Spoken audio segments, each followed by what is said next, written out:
Ukraine की इस तबाही का सबसे बड़ा कारण रूसी टैंक है।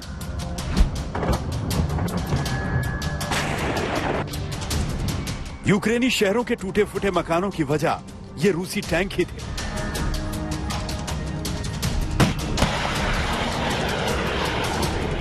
यूक्रेनी सैनिकों ने इन टैंकों से ही अपने शहरों की बर्बादी का बदला लिया।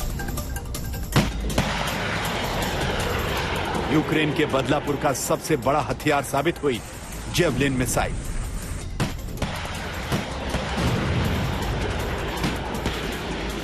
डोनेस्क में भी यूक्रेनी सेना रूस के टैंकों को इन्हीं मिसाइलों के दम पर भगा रही है।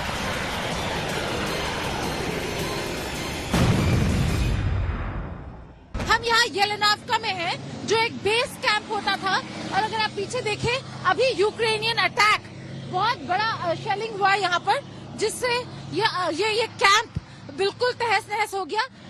आग अभी भी जल रहा है। यहाँ पे बहुत सारे tanks, armoured vehicles, artillery carriers रखे हुए थे, तो बहुत इंपॉर्टेंट स्टेशन था। और यहाँ पर अब जितने भी फोर्सेस हैं वो पीछे हट गए थे पहले देखने के लिए कि जा सकते हैं या नहीं, और अब देखिए भाग भाग के जा रहे हैं। जितने भी टैंक्स और आर्मर्ड व्हीकल्स को रिट्रीव कर सकते हैं उनको रिट्रीव करके बाहर ले जाया जा रहा है। देखिए बाहर ले जाया जा रहा है। तो मेजर अटैक हो गया है यहाँ येलेनावका में। यूक्रेनी सैनिकों ने जेवलिन मिसाइल की ताकत से ही यूक्रेनी शहरों को रूसी टैंकों की कब्रगाह बना दिया। I realized that Ukrainians were not strong in the air. But same time, I can say that we were very strong against their tanks by javelins and by NLAWs, which is really helpful. But Ukraine needs something strong to defend its own airspace.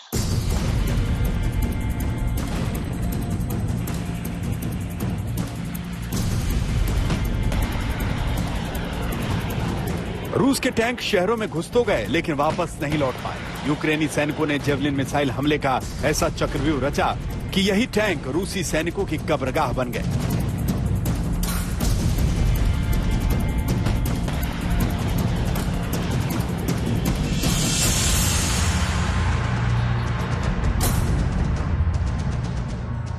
ये रूस की सेना का एक T-72 main battle tank है। इसको आपको पता कैसे चलता है ये रूस की सेना का टैंक है?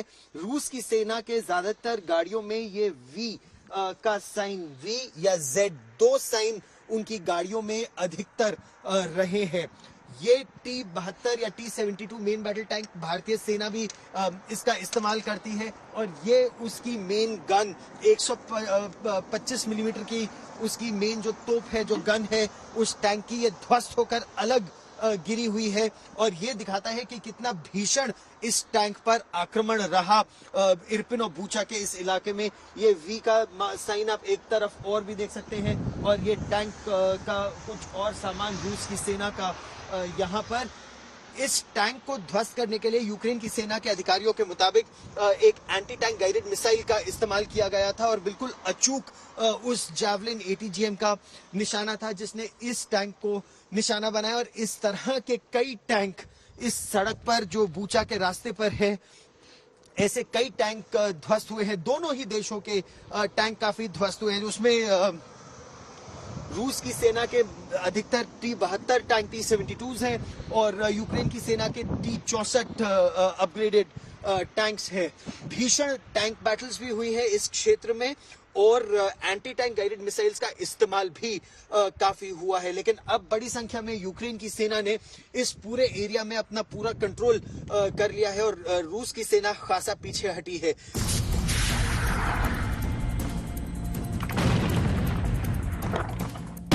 रूस यूक्रेन युद्ध के 42 दिन बीत गए, लेकिन रूस के हमलों का डर पैदा नहीं हो पाया। कारण है अमेरिका की जेवलिन मिसाइल, जिसने अफगानिस्तान, इराक और सीरिया में भयंकर तबाही मचाई थी। अब यही जेवलिन मिसाइल देने के लिए अमेरिका ने यूक्रेन की आर्थिक मदद की है। अमेरिकी राष्ट्रपति जो बाइडेन ने यूक्रेन को $100 मिलियन की सैन्य मदद देने का आदेश जारी किया है। $100 मिलियन की जेवलिन मिसाइलें यूक्रेन की सेना को दी जाएंगी। अमेरिका और नेटो रूस से सीधी लड़ाई लड़ना नहीं चाहते, लेकिन वो यूक्रेन को हथियार देकर यूक्रेन को मजबूत बना रहे हैं। ये जो मेरे पीछे आप वी साइन देख रहे हैं, ये रूस की सेना के टैंक्स के यही निशान है। और बूचा के पास ध्वस्त इस तरह के कई टैंक इस कहानी को बताते हैं कि किस तरह से यूक्रेन की सेना ने रूस के सामने कमजोर होने के बावजूद javelin anti tank guided missile या एनलो मिसाइल का इस्तेमाल करके रूस के टैंकों और बख्तरबंद गाड़ियों को ध्वस्त कर दिया। इस तरह की ATGM जैवलिन का यूक्रेन के युद्ध में बहुत बड़ा योगदान रहा है, न केवल यहां बूचा में, बल्कि अगर आप इरपिन की बात करें या फिर बात करें अन्य क्षेत्रों की, कीव के दूसरे छोर की, हर जगह अमेरिका में निर्मित इन मिसाइलों ने रूस के आर्मर एडवांस को पूरी तरह से रोक दिया।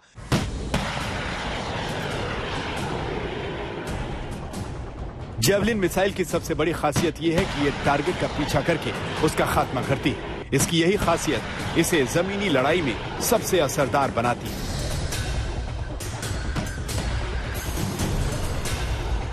जेवलिन अमेरिका में बनी हुई एक एंटी टैंक मिसाइल है।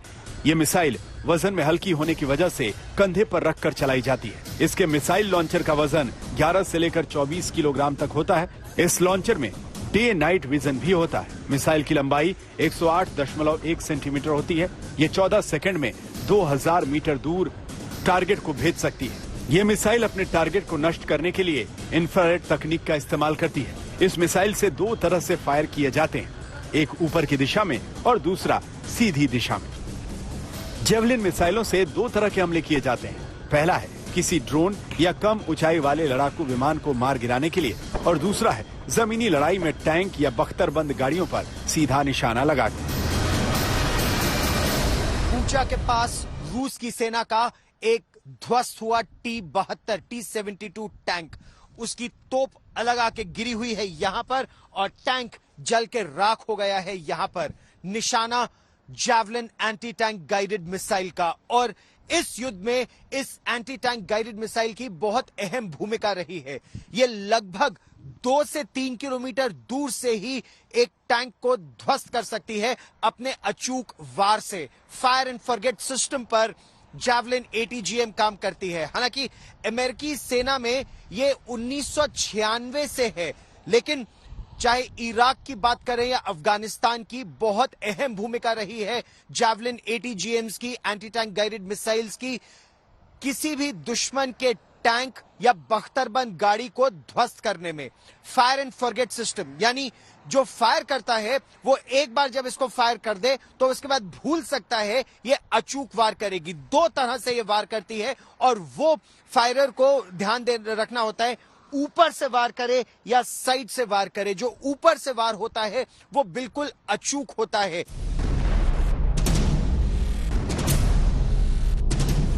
जेवलिन मिसाइल का यूक्रेन युद्ध में सबसे बढ़िया इस्तेमाल हो रहा है। दरअसल सीधी लड़ाई में रूस से जीतना यूक्रेन के लिए मुश्किल था, इसीलिए जेवलिन मिसाइल का इस्तेमाल यूक्रेनी सैनिक गोरिल्ला युद्ध लड़ने के लिए कर रहे हैं। जेवलिन मिसाइल रूस के लिए काल बन गई।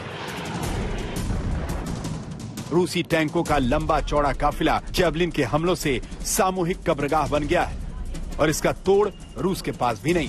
कीव से गौरव सावंत और राजेश पवार के साथ आज तक ब्यूरो।